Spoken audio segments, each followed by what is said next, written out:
Hola amigos, ¿qué tal? ¿Cómo estáis? Como veis, hemos vuelto al origen, hemos vuelto donde empezó todo. La verdad que me hacía bastante ilusión volver a grabar un vídeo aquí. Es un sitio en el que me encuentro muy a gusto, donde me gusta reflexionar y meditar justo antes de grabar estos vídeos. Me siento como muy arropado por el espacio, no sé, me siento como muy cómodo.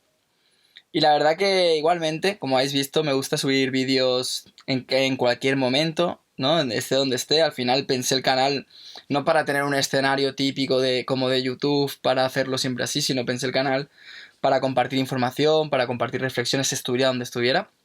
Me muevo mucho y quiero que sea así que es algo positivo para mí.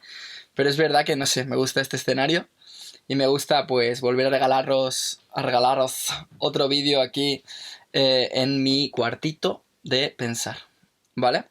Hoy os traigo una reflexión a la altura de esta vuelta. Creo que es un tema brutalmente interesante y que creo que va a ser muy útil respecto a todo lo que está sucediendo y os va a hacer pensar, seguro, ¿vale? Os voy a contar intimidades. Hay una cosa que yo hago mucho, ¿vale? Y al principio os puede asustar un poco, pero pensadlo, hacedlo y os va a dar una magnitud y una apertura mental brutal si lo hacéis adecuadamente, ¿vale? Yo a veces bueno, ya os he contado siempre que me gusta mucho ser independiente, voy bastante solo por la vida, me gusta mucho compartir, como visteis en el documental, me gusta mucho compartir mi vida con gente, pero me gusta también mucho la soledad. Creo que es necesaria además, porque si no uno pierde su esencia, pierde su centro. Entonces me gusta mucho estar en soledad muchas veces, reflexionar, pensar y probar cosas, ¿vale? Y una de las cosas que hago mucho es, pues me siento en el banco de una plaza, de un parque, en algún sitio en el que hay gente, ¿vale? Y trato de imaginarme, atentos, a personas que no existen, ¿vale? Trato de imaginarme a gente, todos conocemos a alguien o casos de gente que murió joven, de gente que tuvo algún tipo de accidente, que tuvo algún tipo de problema, ¿no? Que se lo llevó, pues, de niño o de veinteañero, treintañero, etc. No asumimos igual la muerte y eso nos pasa siempre, ¿no? Cuando una persona fallece naturalmente, cuando una persona fallece a los 80, a los 90 años, porque entendemos que ha vivido la vida entera, ¿no? O entendemos que ha vivido pues todo lo que tenía que vivir. Y cuando interpretamos la muerte de alguien que muere pues con 15 años de una enfermedad pues de cualquier tipo, con 20, con 25, porque cuando alguien muere así, ya sea por accidente o por enfermedad, interpretamos como que no ha vivido su vida plenamente e interpretamos como que como cierta pena, ¿no? Al respecto porque entendemos que no ha podido ni siquiera llegar a cierto punto de su vida, ¿no? Es una interpretación muy del sistema, ¿vale? Muy de la sociedad. Pero sí que me gustaría partir de ahí porque estoy seguro de que muchas personas lo veis así y me parece interesante que me sigáis también en este viaje, ¿vale? Entonces yo, como os digo, me voy a sitios y imagino que estas personas estuvieran vivas, ¿vale? No personas en concreto que yo conocía, sino en general. Imagino personas. Y también imagino a todos esos casos de aborto, ¿no? De esos, bueno, esos fetos, digamos, que de un mes, 2 meses, 3 meses, 4 meses, del tiempo que fuera que se estaban gestando. Yo no estoy ni en contra ni a favor del aborto, en el sentido de que yo interpreto, por ejemplo, en este sentido, que hay casos en los que es mejor abortar en el sentido de que sabemos que ese niño, ese bebé, a lo mejor va a sufrir demasiado en vida y no lo va a poder superar, ¿no? Creo que en esos casos, cuando en este caso los padres, la madre o la situación se ve muy clara que va a ser muy a contracorriente del niño y va a ser muy complicada, pues tal vez en una fase, digamos, prematura o de los primeros meses de gestación, pues tal vez el aborto tiene todo el sentido, ¿no? Porque más vale no vivir una vida si se interpreta que se va a sufrir mucho a vivirla, porque también esas personas son responsables de lo que han hecho, ¿no? Es una decisión que tienen que tomar esas personas siempre entendiendo el sentido de la vida, el sentido de la humanidad, el sentido de la experiencia, etc. Y hay casos en los que el aborto a lo mejor es precipitado o es totalmente destructivo, ¿no? Cuando se hace en una gestación ya de varios meses, cuando se hace de una forma involuntaria, por accidente, cuando no hay consenso entre las dos personas que lo han gestado, etc., ¿no? Entonces hay muchos casos y yo, como siempre digo, intento discernir y no dar nada por hecho, no dar nada por positivo en sí o negativo en sí o por bueno o por malo. Siempre intento meterme en las circunstancias, meterme en cada caso, porque al final la vida, la riqueza de la vida son las diferencias, los detalles, ¿no? Las formas en sí de las cosas, de las situaciones.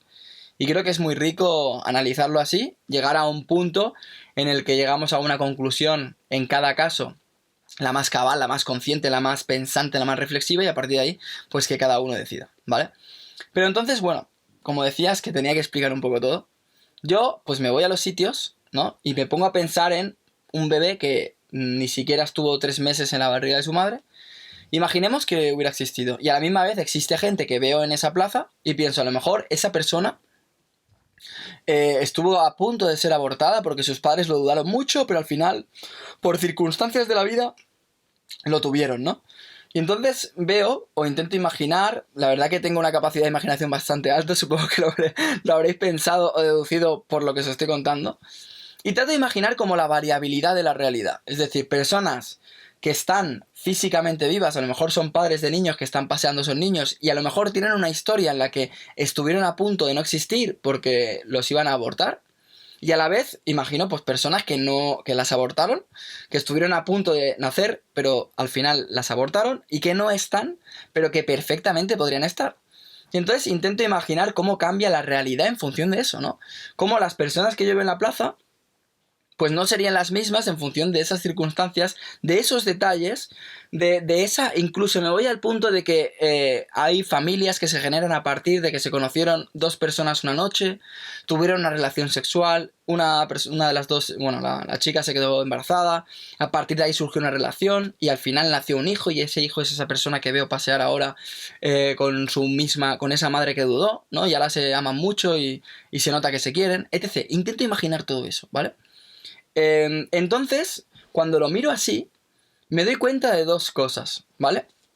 La primera cosa que me gusta analizar y de la que me doy cuenta es de lo emocionante que es, ¿no? El hecho de decir, esta persona que ahora mismo tiene una ideología, tiene una forma de pensar, tiene unas preocupaciones, tiene quebraderos de cabeza, tiene circunstancias, tiene un trabajo, tiene todo, podría en sí no tenerlo y esa misma persona cuando lo piensa puede llegar a la conclusión de que a lo mejor, en función de la vida que entienda o que interprete que tenga, pues hubiera sido mejor no nacer, ¿no? O a la vez podría interpretar, menos mal que nací, porque estoy disfrutando de la vida, ¿no? Pero yo estoy seguro de que vosotros lo entendéis, que hay mucha gente que no disfruta de su vida. Y puede pasarse la vida pensando que ojalá no hubiera nacido. Son casos que son reales. Entonces, por un lado veo eso, ¿no? La variabilidad de la vida, ¿no? El mismo hecho que me hace ver a una persona, que me pueda llegar a hablar esa persona, saludarla, y a la vez que pueda no estar porque una decisión, un detalle, una conclusión distinta ha llevado a su familia o podría haber llevado a su familia a no tenerla, ¿no? Y por otro lado, imagino en sí, ¿no? Pues esas personas que, como os digo, no existen porque pues fueron abortadas, tuvieron un accidente o lo que sea, pero podrían estar. Todo fluctúa. Por el otro lado, veo eso. Veo precisamente eso, esa fluctuación, y me hace pensar y decir, vale, por un lado está la emoción que te puede llegar a generar una persona, esta persona que pasea con su hijo, te ríes, te hace gracia, o esta persona que tiene cara de pocos amigos, ¿no? Y da la sensación de que, de que igual lo primero que hace es llegar a casa y gritarle a alguien porque está hasta los topes de la vida, ¿no? Me gusta pensar en eso. Y como digo, pienso, claro, pero esto podría ser y no podría ser a la vez. Podría existir y no podría existir. O cuando nos ponemos a pensar en realidades alternativas, que es un tema muy interesante, podemos pensar, no, a lo mejor en esta realidad en concreto, esto es así. Pero en una realidad paralela, entre comillas, en las que hubo algún tipo de cambio, algún tipo de decisión diferente, este mismo panorama que yo estoy viendo no tiene nada que ver con este y hay diferentes personas en todos los sentidos.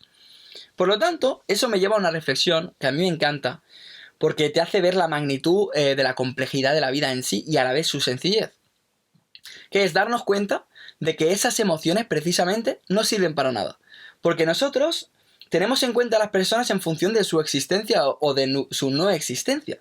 Es decir, a lo mejor yo considero que mi mejor amigo, ¿no? Es una persona en concreto y pienso, no, esta persona si no existiera, pues mi vida sería diferente, ¿no? Yo no tendría esa suerte, incluso la persona a la que amo, ¿no? Con la que comparto mi vida, si no existiera, pues pues ahora mismo, si no existiera, pensaría, uff, no existe, me muero porque esta persona es lo más importante que me ha pasado en mi vida. Sin embargo, podría haber no existido.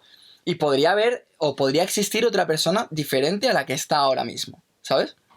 Entonces es un poco esa observación de cómo fluctúa todo, de cómo nos adherimos a las personas y no nos planteamos el hecho de su propia existencia, de que existen tal y como que no podría, tal y como que podrían no existir y que a la vez podrían existir otras personas que podrían ocupar el lugar, entre comillas, que ocupan estas personas. Esto, como digo, me lleva a esta conclusión, que es a la de darme cuenta de que en el fondo, sea como sea, la realidad es esta, ¿vale? Aunque yo especule con todo eso y me encanta hacerlo, porque lo hago para darme cuenta de que en el fondo no puedo controlar todo eso, ¿no? Eso sucede. Es así, en la vida constantemente hay cambios, hay cosas, hay detalles, hay decisiones que lo cambian todo.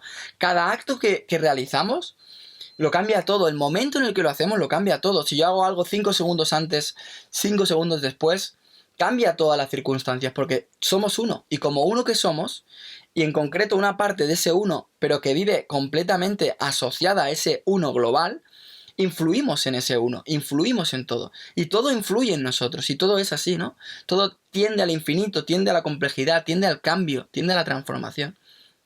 Entonces, lo que veo claro es que yo no puedo controlar la existencia o la no existencia de alguien, pero sí puedo controlar cómo lo afronto. Y es ahí donde quiero ir, cómo afronto las cosas.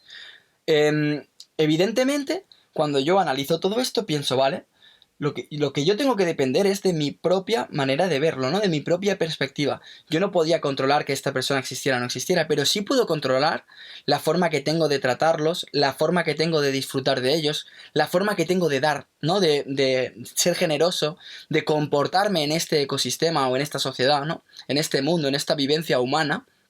Sí que puedo calcular eso. No dependo directamente de lo de fuera, pero lo de fuera me influye y me afecta en cierta manera, de manera que hace que yo fluctúe completamente con eso. Entonces, llegados a este punto, es tan importante entender esto como que las emociones solo nos engañan, porque esas emociones pueden estar generadas por personas que podrían no existir y a la vez podríamos tener emociones que serían provocadas por personas que ahora mismo no existen, y lo que importa realmente son los valores. Porque los valores en sí, al estar dentro mío, me permiten interpretar constantemente la vida, me permiten interactuar con ella, me permiten fluctuar con ella, pase lo que pase, y me mantienen equilibrado. De manera que yo, pase lo que pase, como digo, puedo interactuar constantemente y mantenerme equilibrado, mantenerme en orden, mantenerme constantemente en un presente que me permite funcionar en función de lo que pase, más allá de lo que exista y de lo que no exista. ¿Vale? Yo os animo a daros cuenta porque ahora mismo, y por concluir, vivimos en una época en la que se utiliza muchísimo la emoción para tratar de manipular a las personas, ¿no? Esta pobre persona, pobre, que ha muerto, esta persona joven que ha tenido la enfermedad, a través de esto ha muerto, tenía patologías sí, pero ha habido un virus, ¿qué tal? Se utiliza muchísimo la emoción en todos los sentidos, ¿no? Hazlo por ellos, hazlo por ti, sé generoso, y todo por la emoción. Por cuidar de la gente, por curarlos, por hacer que nadie muera de forma precipitada, etc. Evidentemente nosotros tenemos que tomar acción en ese sentido e intentar hacer lo mejor posible o las cosas de la mejor forma que sabemos, básicamente porque lo que damos nos será devuelto por el cosmos. Y si yo actúo de una manera maliciosa, a mí el cosmos me va a devolver maliciosidad. Si yo actúo de una forma verdaderamente generosa, verdaderamente dadivosa, verdaderamente positiva con esa intención, bondadosa a lo mejor sería la palabra, el cosmos me va a devolver eso, porque yo fluyo y yo atraigo lo que soy, y yo me conecto con lo que soy constantemente. Entonces es muy importante en ese sentido entender que por un lado, la emoción está, y la emoción es bueno y positivo sensibilizarla para comprenderla. Pero por el otro, como os digo, como todo fluctúa, es súper importante y fundamental tener los valores necesarios para no dejarse llevar por esa emoción, para no dar nada por hecho a raíz de esa emoción. Porque como he dicho al principio del vídeo y a través de la herramienta que os animo a llevar a cabo en vuestra próxima expedición en solitario por vuestro pueblo o ciudad, en cualquier plaza, en cualquier lugar, ¿vale? Os daréis cuenta de que al final Lo único que nos hace actuar de una manera cabal no es la emoción que fluctúa y que depende de todos esos factores, sino los valores profundos que nos hacen tomar decisiones a pesar de que pueda afectarnos o influirnos en cierta manera una emoción u otra. Lo voy a dejar aquí, espero que este vídeo, esta reflexión esté a la altura de la vuelta. La verdad que cuando lo hagáis, a ver si comentáis, porque realmente es súper interesante. A mí esta visión me ha aportado muchísimo, porque me hace darme cuenta realmente de cómo realmente puede variar todo. ¿No? Una persona que tiene ahora 40 años que te cuente que estuvo a punto de no nacer, ¿no? Que tuvo un accidente o que nació mal, ¿no? Que estuvo en la incubadora y estuvo a punto de morir. Y que ahora esté ahí delante tuyo con 40 años, con un hijo o con 2 hijos, ¿no? Con un trabajo, conviviendo en el sistema y tú dices, perfectamente, si eso no se hubiera dado así, esta persona no existiría. Y todo es así, con las plantas, con los animales, con todo es así. Por lo tanto, sabiendo que todo eso fluctúa, sabiendo que cada detalle es así, no podemos pretender evitarlo, es así, es la vida, no podemos pretender controlar la vida, tenemos que fluir. Y para fluir es fundamental entender que no podemos depender de eso, sino que tenemos que generarnos unos valores, unas reflexiones, unos cuestionamientos que nos hagan poder vivir en el presente, sea como sea ese presente. Y adaptarnos a él. Y adaptarnos a él. Lo dejo aquí, ¿vale? Y hasta que me apetecía como alargarme un poco, como profundizar, ¿vale? Tenía ganas hoy. Nos vemos en próximos vídeos, ¿vale? Chao.